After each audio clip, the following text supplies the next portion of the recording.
राजा जनक, सीता मैया, कविराज विद्यापति के ई पावन मिथिला भूमि के नमन करे छी।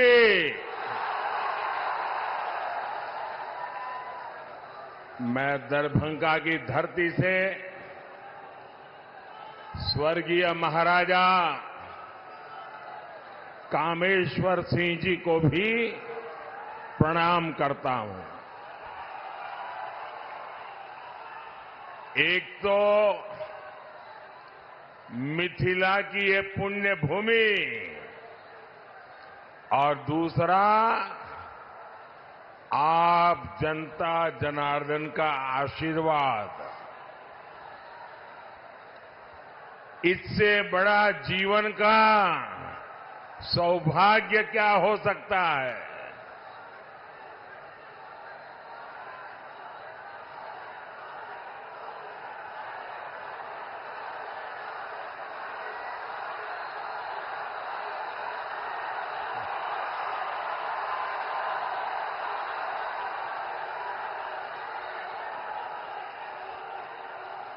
आप वो मोदी को कितना नचाओगे?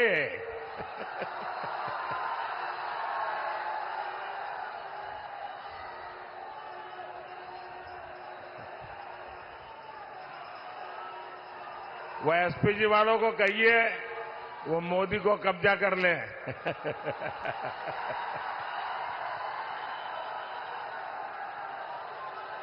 लेकिन बढ़िया बना के लाए हो आप।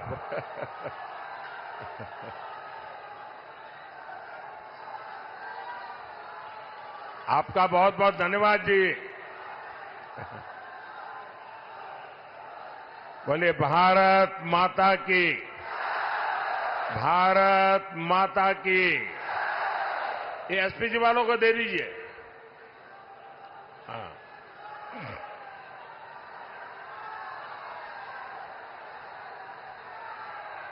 जय श्री राम, जय श्री राम। मैं आप सभी को अयोध्या में राम मंदिर के निर्माण की बहुत बहुत बधाई देता हूं।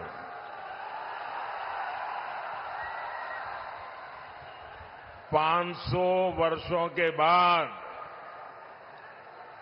हमारा इंतजार समाप्त हुआ। 500 साल तक ये हमारे पूर्वज संघर्ष करते रहे, बलिदान देते रहे और कभी भी निराश नहीं हुए। हमारे पूर्वजों को पता था कभी न कोई बेटा पैदा होगा, कभी तो कोई बेटा पैदा होगा जो 500 साल के इंतजार को परिपूर्ण करके भगवान राम मंदिर। और साथियों, इंतजार सिर्फ राम जी का ही थोड़ा था, सीता मैया का भी तो था और हमारे मिथिला के भी तो था। हम अपने जीवन काल में ये शुभ समय देख रहे हैं। ये विश्वकर्मा भक्त आप नीचे रखो, पीछे लोग देख नहीं पाते। मैंने आपको देख लिया, सुखी रहो।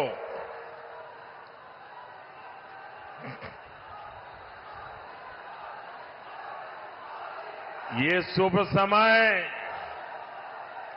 ये हमारे लिए बहुत बड़ी बात है। साथियों, जब अयोध्या में रामलला की प्राण प्रतिष्ठा हो रही थी,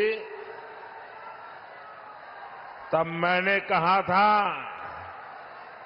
कि अब भारत आने वाले 1000 साल का भविष्य लिखेगा। कई बार इतिहास की एकाध घटना भी कई शताब्दियों का भाग्य तय कर देती है।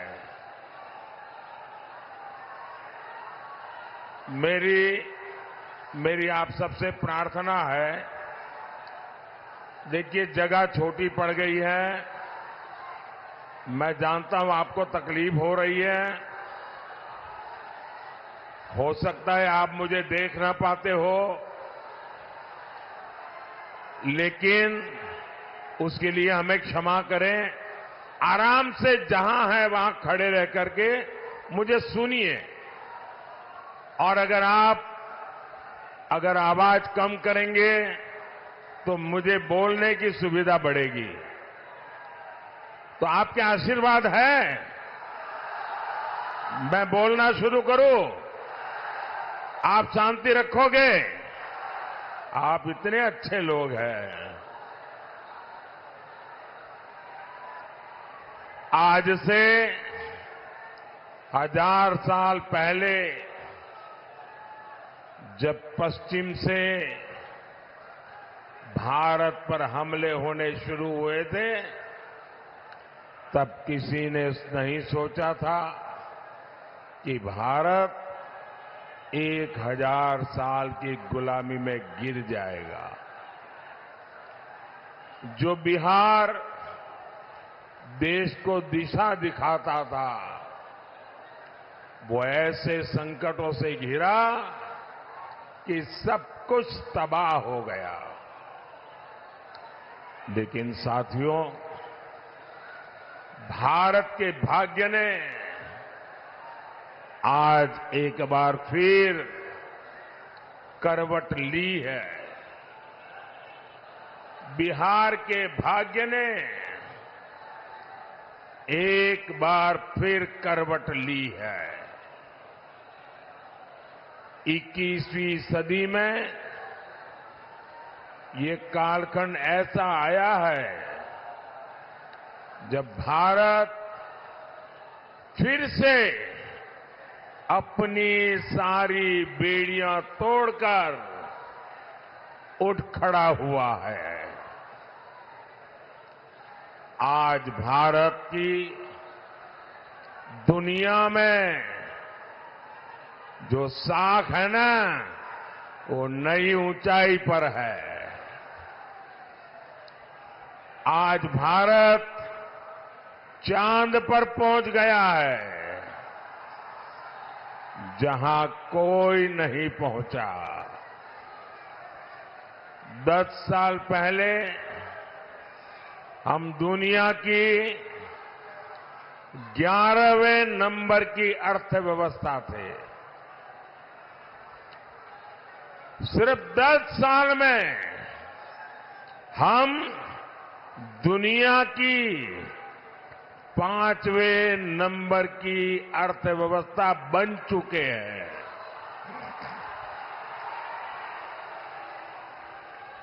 आपको कोरोना का समय याद होगा। 100 साल का इतना बड़ा संकट आया था।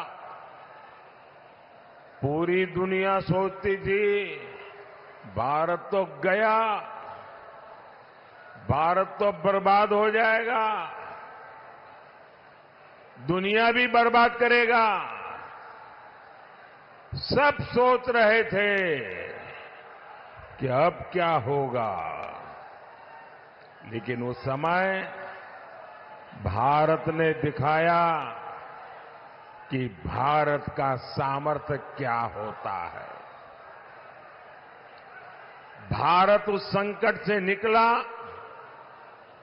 दुनिया को भी राह दिखाई, लेकिन साथियों, उस इतने बड़े संकट में बिहार के लोगों के साथ कांग्रेस और इंडी गठबंधन वालों ने जो किया, वो मैं कभी नहीं भूल सकता। दिल्ली में इंडी गठबंधन की सरकार थी, महाराष्ट्र में इंडी गठबंधन की सरकार थी, और इन लोगों ने बिहार के लोगों को उस संकट काल में वहां से साजिश करके भगा दिया, वापस भेज दिया था। मेरे बिहार के नौजवानों को, मेरे बिहार की बेटियों को दिल्ली से इंडी गठबंधन की सरकार वालों ने भगाया था। महाराष्ट्र से इंडी गठबंधन वालों ने, सरकार ने भगाया था। मैं जरा बिहार के नौजवानों को पूछना चाहता हूं, जिन्होंने आपके साथ ये जुल्म किया, क्या उन्हें माफ करेंगे? क्या इस चुनाव में हिसाब चुकता करेंगे कि नहीं करेंगे? बिहार के लोगों को बसों में बिठाया गया और बीच रास्ते छोड़ दिया गया, और आज यही इंडी गठबंधन के लोग आपसे वोट मांगने आ रहे हैं। क्या आप इंडी गठबंधन का इतना बड़ा गुनाह माफ करेंगे क्या? माफ करेंगे क्या? माफ करेंगे क्या? भाइयों बहनों, मैंने इस चुनाव में अगले 5 साल के लिए विकास का रोड मैप दिया है। मैंने 25 साल का विजन देश के सामने रखा है, लेकिन ये भी जरूरी है हम अतीत का भी ध्यान रखें। जैसे एक शहजादे दिल्ली में है, वैसे ही एक शहजादे पटना में भी है। एक शहजादे ने बचपन से पूरे देश को, और दूसरे शहजादे ने पूरे बिहार को अपनी जागीर समझा है। इन दोनों शहजादों के रिपोर्ट कार्ड एक जैसे ही हैं। इनके रिपोर्ट कार्ड में सिवाय घोटालों और बेलगाम कानून व्यवस्था के सिवाय कुछ भी नहीं है। याद कीजिए कैसे बिहार में अपहरण उद्योग चलता था, कैसे बड़े बड़े घोटालों से बिहार के खजाने को लूटा जाता था, कैसे शाम होते ही हमारी बहन बेटियां घर से निकलने में डरती थी, कैसे नौकरी देने के पहले जमीन लिखवा ली जाती थी।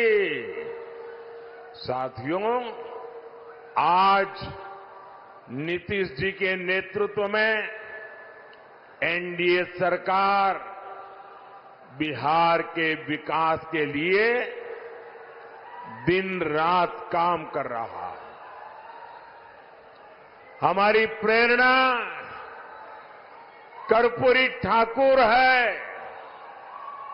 जिन्हें कुछ समय पहले भारत रत्न देने का सौभाग्य हमें मिला है। पिछले 10 साल में बिहार में हमने 40 लाख गरीबों को पक्के घर दिए हैं। करीब 1.25 करोड़ गैस कनेक्शन दिए हैं। आज गरीबों को मुफ्त राशन, मुफ्त इलाज मिल रहा है। और अब मोदी ने ये भी तय किया है कि आपके परिवार में बिहार में कोई भी 70 साल की ऊपर के बुजुर्ग होंगे तो अब उनके संतानों को उनकी बीमारी में इलाज का खर्चा नहीं उठाना पड़ेगा। अब ये खर्चा दिल्ली में आपका ये बेटा उठाएगा।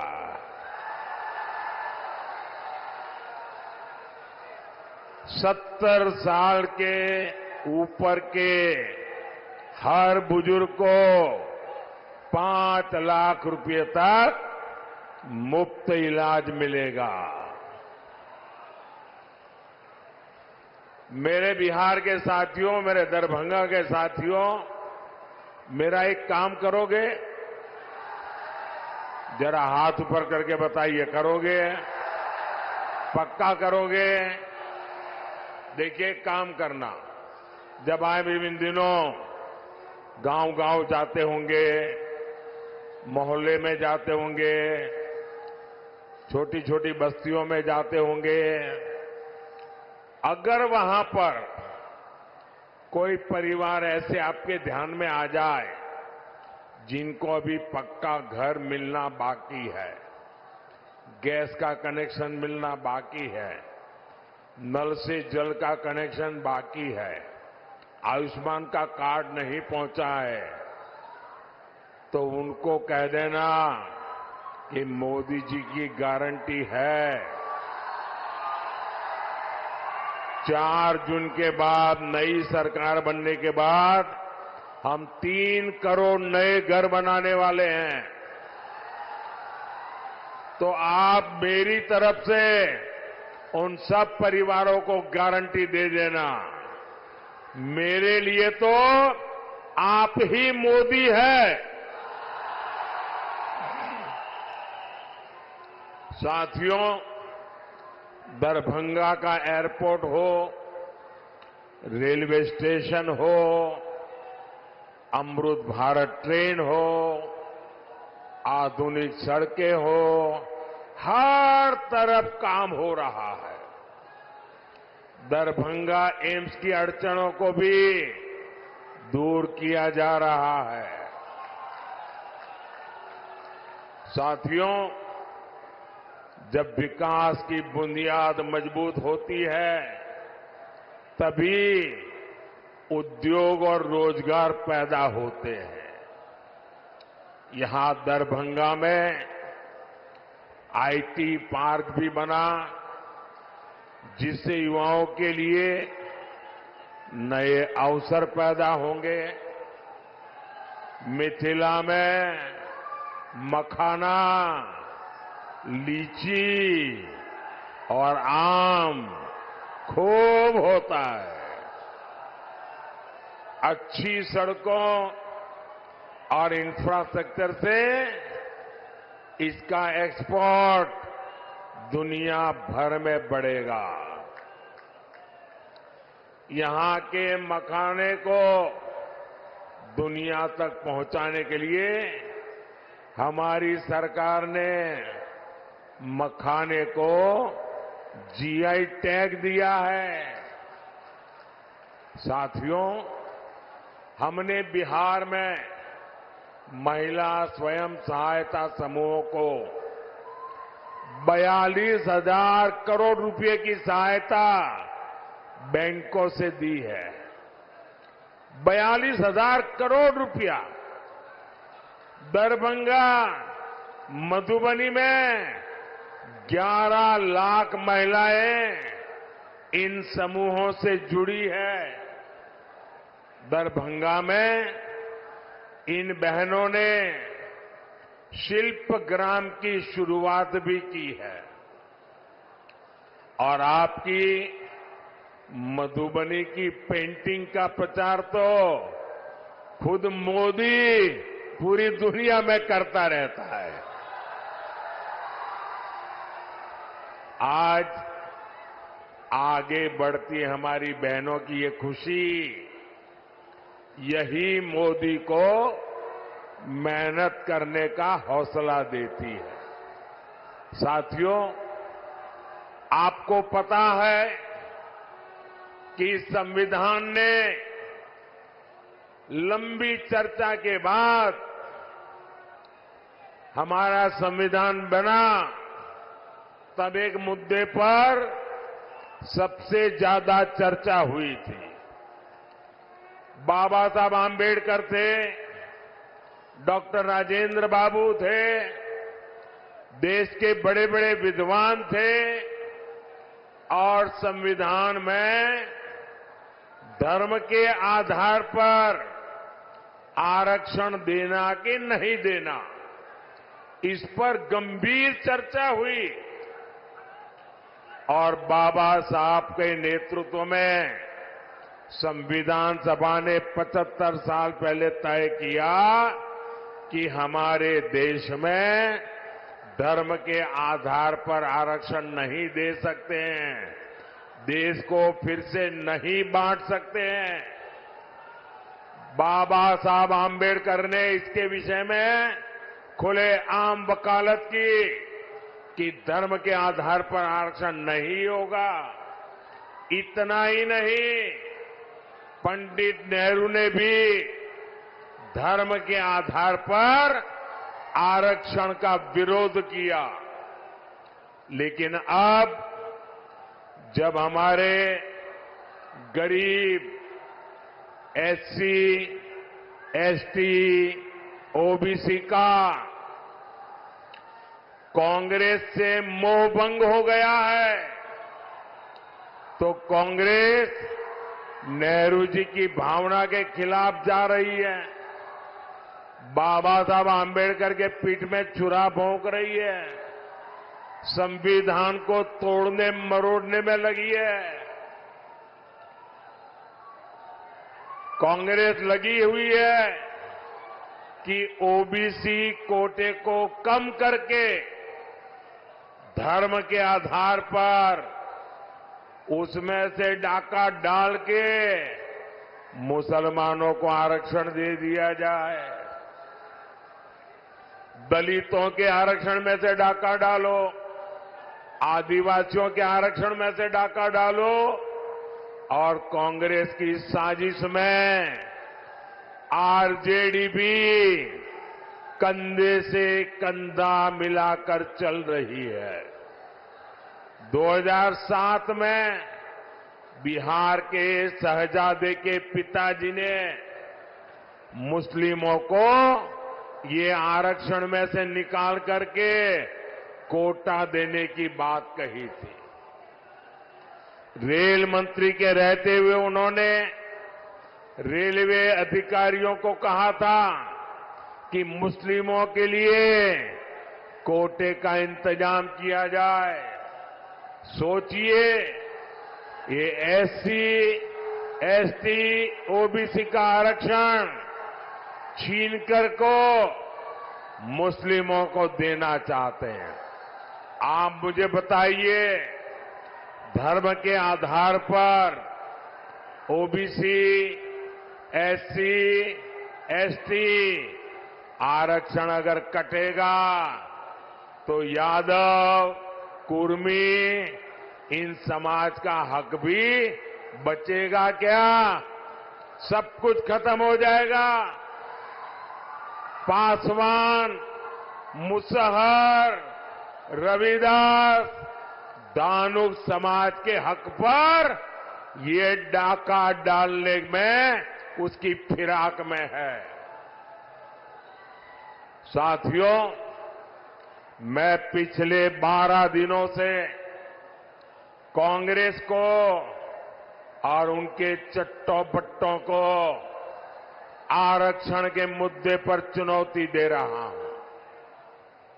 मैंने उनसे कहा है, मैंने लिखित में मांगा है कि इंडी गठबंधन धर्म के आधार पर एससी, एसटी, ओबीसी का आरक्षण छीन करके मुसलमानों को नहीं देंगे।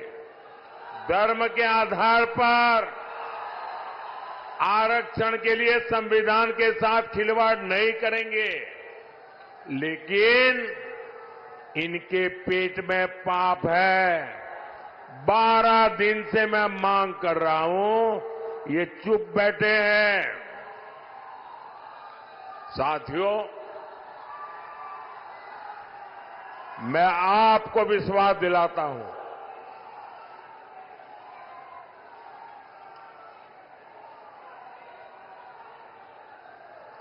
मैं आपको विश्वास दिलाता हूं, जब तक मोदी जिंदा है, जब तक मोदी जिंदा है, एससी, एसटी, ओबीसी के आरक्षण पर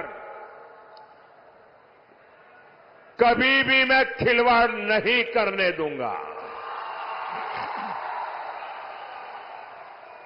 साथियों, मैंने जब से कांग्रेस, आरजेडी के इरादों को बेनकाब किया है, तो ये लोग बौखला गए हैं। अब आरजेडी ने ये गिनना शुरू कर दिया है कि सेना में कौन हिंदू है, कौन मुसलमान है। यही इनका असली चेहरा है। ये लोग समाज को बांटने के लिए, देश की एकता तोड़ने के लिए कुछ भी कर सकते हैं। मां भारती की रक्षा के लिए जो सीने पर गोली खाता है, वो पहले भारतीय होता है।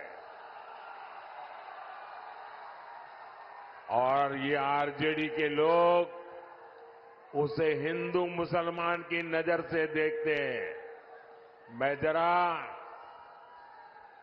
हिंदू मुसलमान का बंटवारा करने वालों को पूछना चाहता हूं, क्या अब्दुल हमीद जी को हम इस शर्त इसलिए याद करते हैं क्योंकि वो मुसलमान थे? देश को इस दिशा में ले जाएंगे ये लोग। यही लोग सर्जिकल स्ट्राइक पर सवाल उठाते हैं, एयर स्ट्राइक पर सवाल उठाते हैं। यही लोग आर्मी चीफ को गाली देते हैं। आखिर किसको खुश करने के लिए, किसके इशारे पर ये बोला जाता है? देश सब देख रहा है, जनता है, सब कुछ जानती है। देशवासी सब देख रहे हैं। साथियों, आरजेडी का इतिहास सामाजिक न्याय का मुखौटा लगाकर हमेशा तुष्टीकरण करने का रहा है। जब गोधरा में कार सेवकों को जिंदा जलाया गया था, तब रेल मंत्री ये शाहजादे के बेटे थे जो सजा काट रहे हैं और जमानत पे घूम रहे हैं। उन्होंने दोषियों को बचाने के लिए सुप्रीम कोर्ट के एक जज की कमेटी बनाई, बेनराजी कमेटी। सोनिया बहन का राज था ना, और इसलिए उन्होंने बेनराजी कमेटी बनाई थी। वो जज का नाम बेनर्जी था, तो लोग बेनराजी बोलते थे। और उससे ऐसा रिपोर्ट लिखवाया कि 60 कार सेवकों को जलाने वाले निर्दोष छूट जाए। लेकिन ये रेल मंत्री जो अभी जेल में जिंदगी गुजारने के लिए मजबूर है, जमानत पे घूम रहे हैं, अदालत ने उनके इस रिपोर्ट को कूड़े कचरे में फेंक दिया और उन सबको सजा सुनाई, फांसी तक की सजा हो गई। पूरी दुनिया को पता था कि कार सेवकों को जिंदा जलाया गया था, लेकिन तब फर्जी जांच रिपोर्ट बनवाकर कार सेवकों पर ही दोष मढ़ने की साजिश रची गई थी। यही इनका इतिहास है, यही इनकी सच्चाई है। साथियों, हमें बिहार को लालटेन के दौर में वापिस नहीं जाने देना है। अभी आपको पता होगा, ये शहजादे दिल्ली वाले एक नई बात लेके आए हैं। आप मुझे बताइए भाइयों बहनों, हमारे परिवार में जो माता पिता होते हैं वो मेहनत करके कुछ न कुछ बचत करते हैं कि नहीं करते हैं? कुछ न कुछ बचाते हैं। उनके मन में रहता है कि एक छोटा सा घर बना दूं, बच्चों को काम आ जाएगा। एक छोटी सी गाड़ी ला दूं, बच्चों को काम आएगी। खेत खरीद के रखो, बच्चों को काम आएगा। हर मां बाप के मन में ये इच्छा रहती है कि वो अपने मरने के बाद बच्चों को कुछ न कुछ देकर के जाए। हर मां बाप की इच्छा रहती है। अब एक कांग्रेस ऐसा कानून बनाना चाहती है कि दिल्ली में उनकी सरकार बनेगी तो आपके मां बाप ने जो कमाया है वो अब आपको नहीं मिलेगा। आपके पिताजी अपना 10 एकड़ का खेत होगा तो आपको नहीं दे पाएंगे। 2 घर है तो नहीं दे पाएंगे। आधा ये इनकी सरकार छीन लेगी। 55% विरासत पर टैक्स लगाने का ये फतवा लेकर के आना चाहते हैं। क्या आपकी मेहनत की कमाई किसी सरकार को लूटने देंगे? किसी सरकार को लूटने देंगे? ये कांग्रेस वालों को लूटने देंगे? ये आरजेडी वालों को लूटने देंगे? और इसलिए भाइयों बहनों, आपका भविष्य बचाने के लिए, आपके बच्चों का भविष्य बनाने के लिए 7 मई को झंझारपुर में जेडीयू से प्रत्याशी श्री रामप्रीत मंडल जी आए हैं।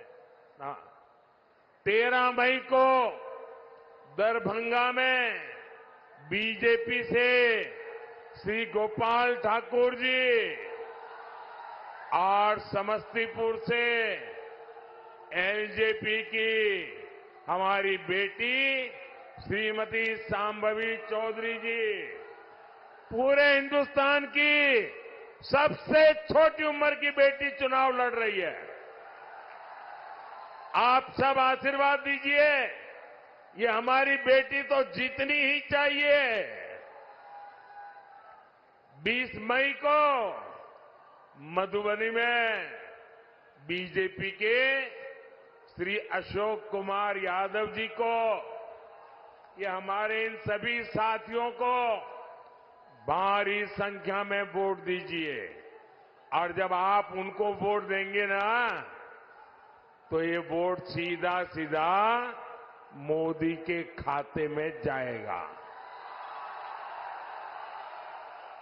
मोदी को मजबूती मिलेगी और मोदी मजबूती से आपकी 5 साल और सेवा करेगा। तो घर घर जाएंगे, ज्यादा से ज्यादा मतदान करवाएंगे। पहले मतदान, फिर जलपान, ये पक्का करेंगे। अच्छा, मेरा एक काम करेंगे, जरा हाथ ऊपर करके बताइए, करेंगे? मेरा काम करेंगे। यहां से जाने के बाद हर घर जाना, घर घर जाकर के कहना कि अपने मोदी जी दरभंगा आए थे और मोदी जी ने आपको प्रणाम कहा है। मेरा प्रणाम पहुंचाएंगे, घर घर मेरा प्रणाम पहुंचाएंगे। बोलिए भारत माता की, भारत माता की, भारत माता की। बहुत बहुत धन्यवाद।